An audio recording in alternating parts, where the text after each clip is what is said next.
Welcome to the information meeting regarding the veterinary programs offered at Front Range Community College. Within the veterinary programs, we offer two options. We have a veterinary assistant certification, which is 16.25 credits in length and starts in the fall semester and ends in the spring. So it's 1 year in length. Then we also have a veterinary technician degree, which ends with an Associates of Applied Science degree. And that program is 72 credits, and it takes 2.5 years to complete. Couple of things to note, these programs are offered on Larimer campus only, and there is no online option. There is a face-to-face component with both of the programs that require students to come to Larimer campus. Let's first talk about the approved veterinary assistant program. And the title AVA is the credential that you would receive after successfully completing the program and sitting for the National Approved Veterinary Assistant exam. This program is accredited through the National Association of Veterinary Technicians in America. And again, as I stated earlier, it starts in the fall. It's 16.25 credits.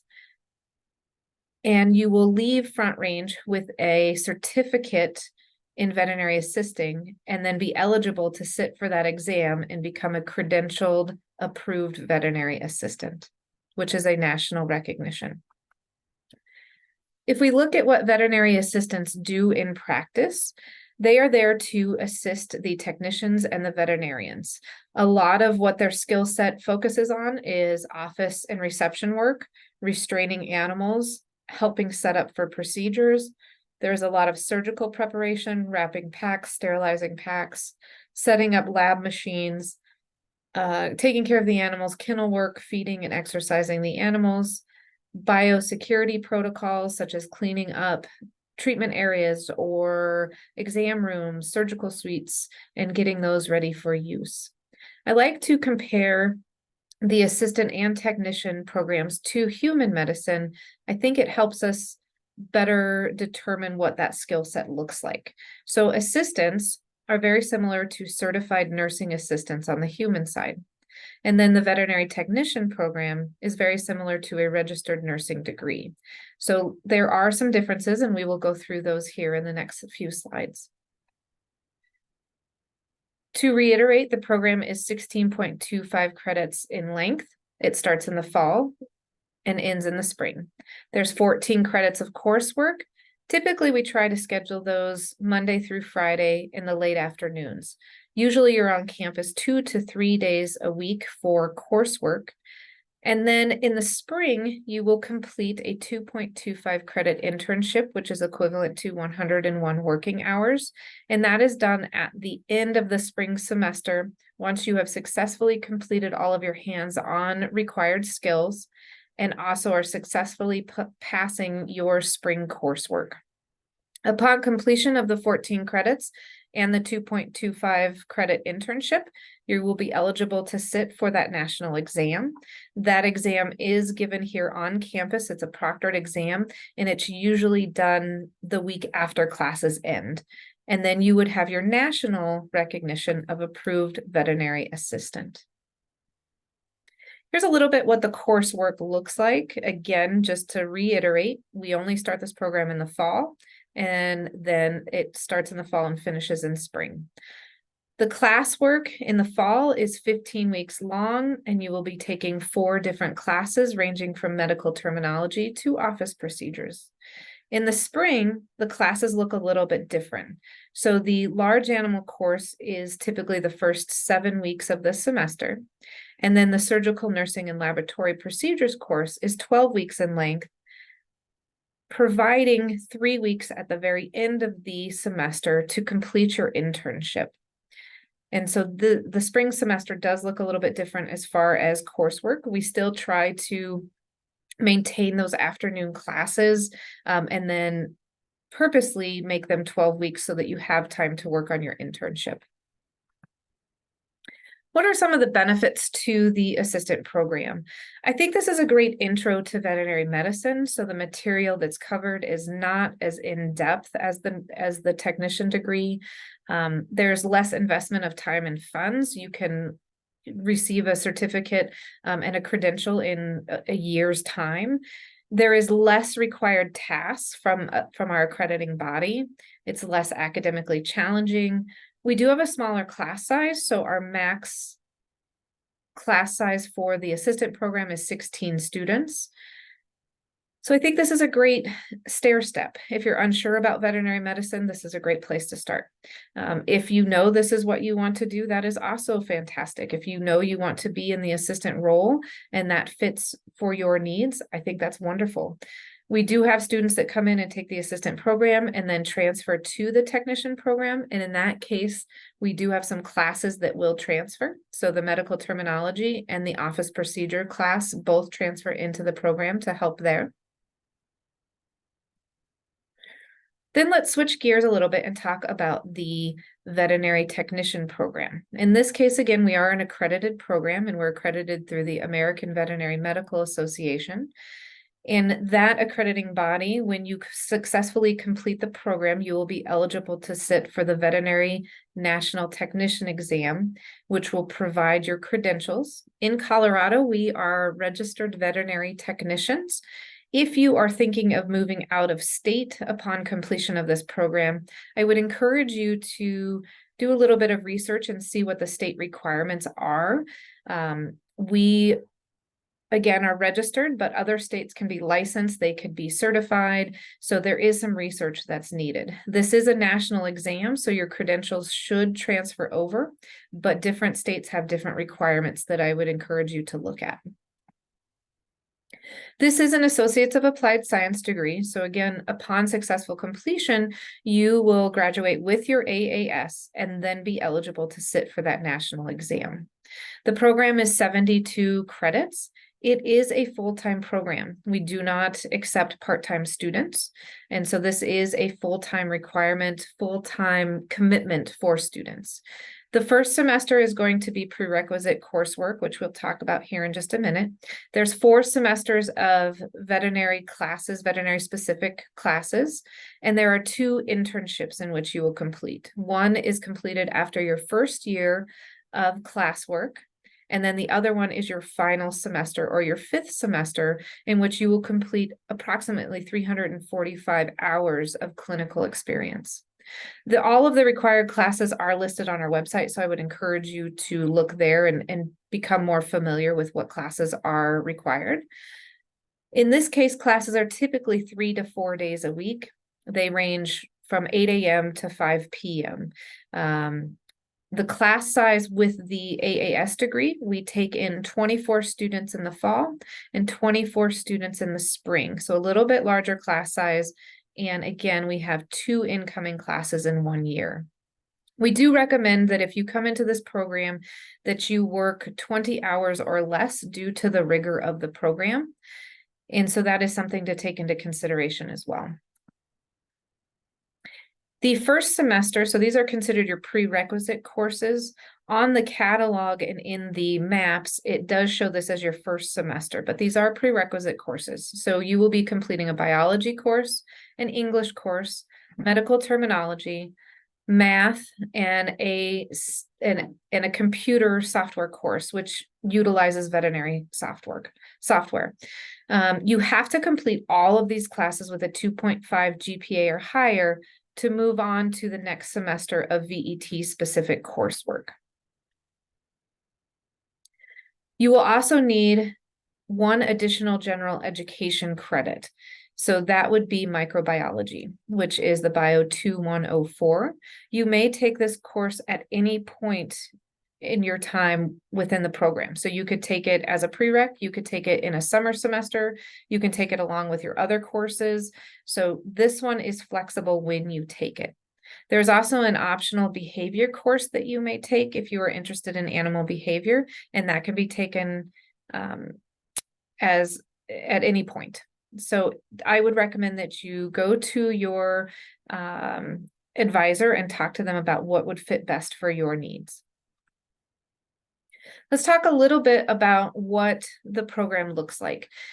Keep in mind with the AAS degree, it is much more rigorous. We have a lot of hands-on skills to watch you demonstrate. There's over 300 skills that are required by AVMA for us to witness students complete. It is a very physical profession. We work with all species, so anything from goats to llamas, to snakes, to rabbits, to dogs and cats, to horses, cattle, ferrets, you name it, and we work with them.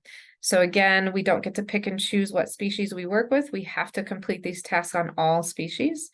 It can be very physically demanding, as I mentioned, so you will need to be prepared for that. You will be outside in the elements. We do not cancel labs for snow or rain or cold. You will be outside working in the heat. So all of those things need to be taken into consideration. Again, this program is very rigorous. This is a nursing degree. It's going to require lots of study time. That working component, again, we suggest working 20 hours or less so that provides time for you to study. It's very academically challenging. The other thing I wanted to mention is this is not a route to vet school. So again, I compare this to human medicine, and a nursing degree would not transfer over to a doctorate degree. And it's the same thing here. While there is lots of overlapping information, the focus is different. So we are focused on nursing skills in patient care and not as much on diagnosing, prescribing, surgery, etc. So they are very different degrees. We run the program as a cohort. So you will go through with a set group of students for the entire 2 years. With that, there is less flexibility. The classes aren't always at convenient times. You may have a class at 8 a.m. in the morning and then not another one until 1 or 2 in the afternoon, but that also provides you study time. So it's not always convenient. And again, we are accredited by AVMA, and it has a very large essential skill list in which your instructors have to witness you perform all of these skills.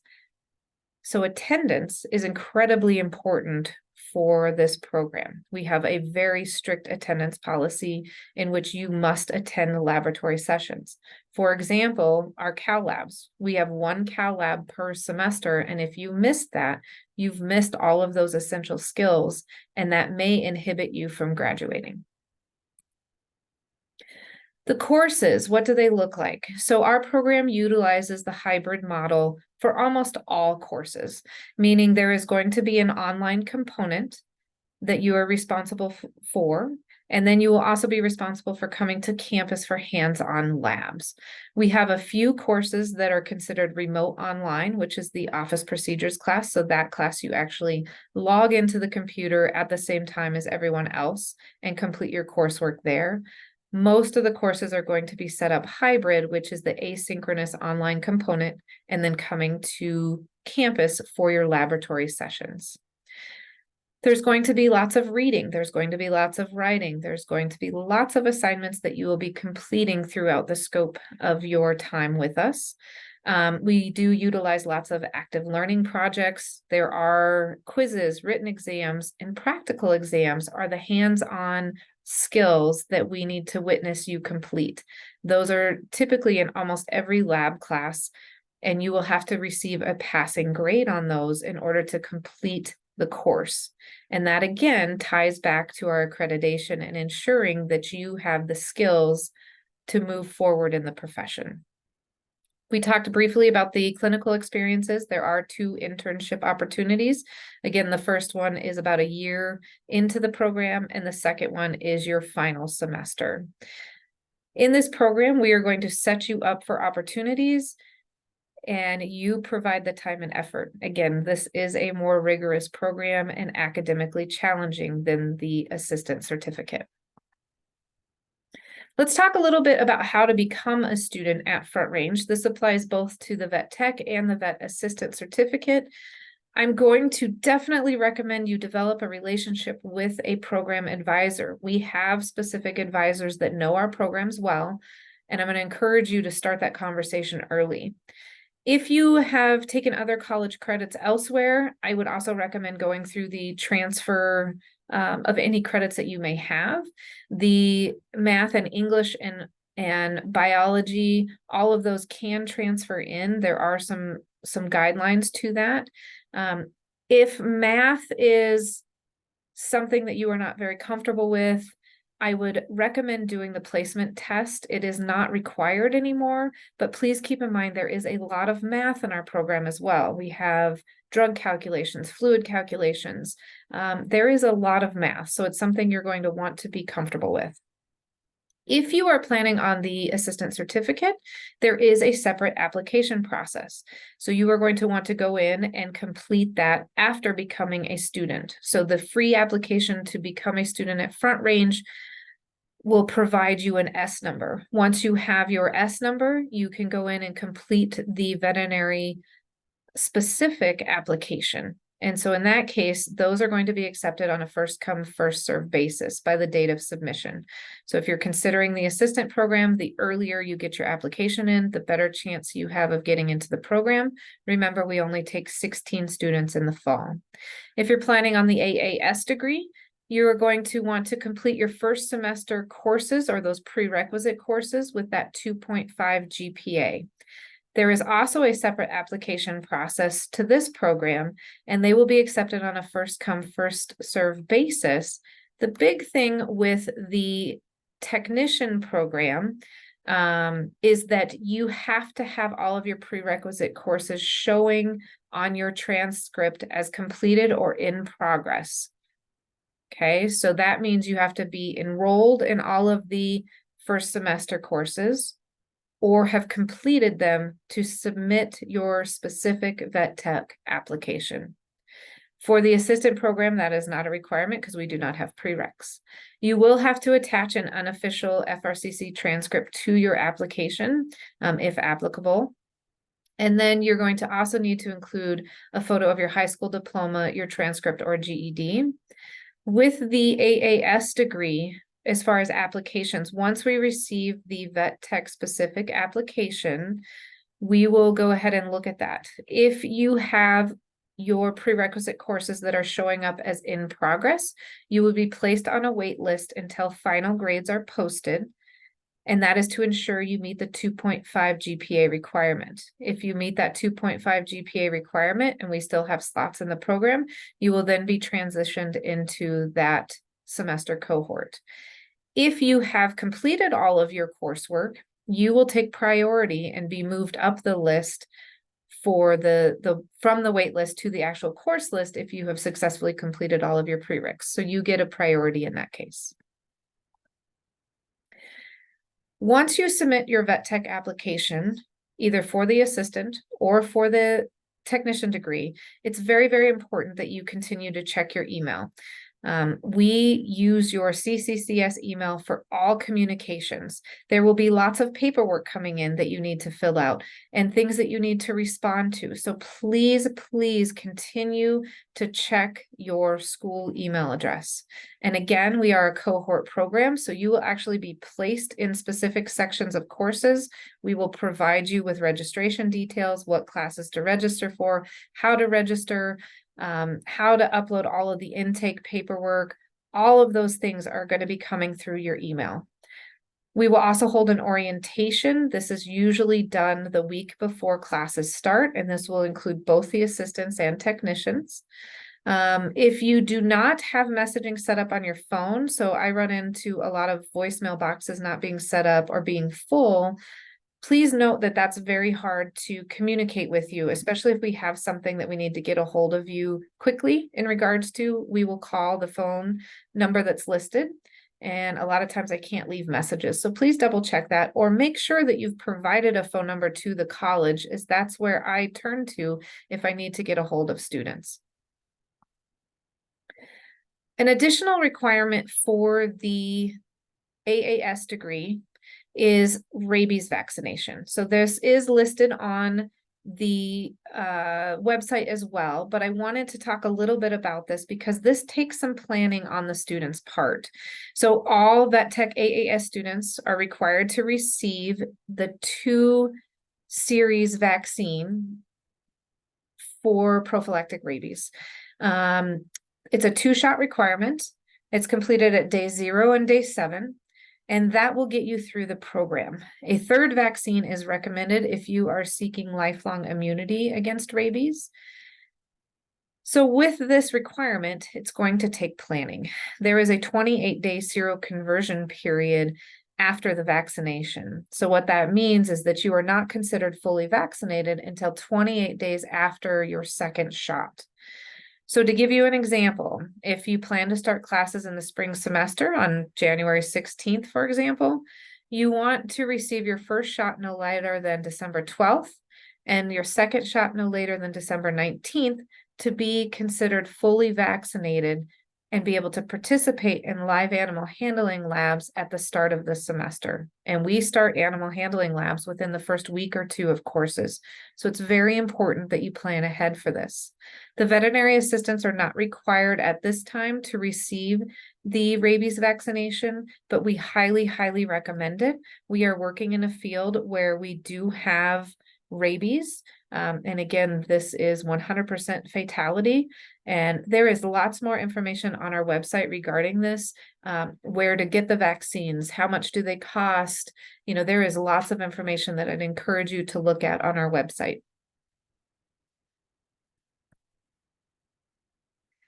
If you are eligible for financial aid or seeking financial aid, please talk to them. That is not my area. I am not a financial aid specialist. So please apply for financial aid. If you receive it and don't need it, you don't have to accept it. So again, keep that in mind. The other thing that I will say with both programs, there is an opportunity to do internships over the summer semesters. And typically financial aid does not cover the summer semester. So you are going to want to work with your advisor and find out what this looks like for you. And keep in mind that you may have to withhold some of your spring financial aid to help cover those summer internships or summer classes. So please work with your advisors. If you still have questions after this, please again develop that relationship with an advisor, or you can email me directly and my email is listed below. We hope to see you in the program. Thank you so much for your time, and hopefully this helped answer some of your questions. Again, I would also recommend that you visit our website and explore both programs and make sure you have a good understanding of that application process and admissions requirements. Thank you.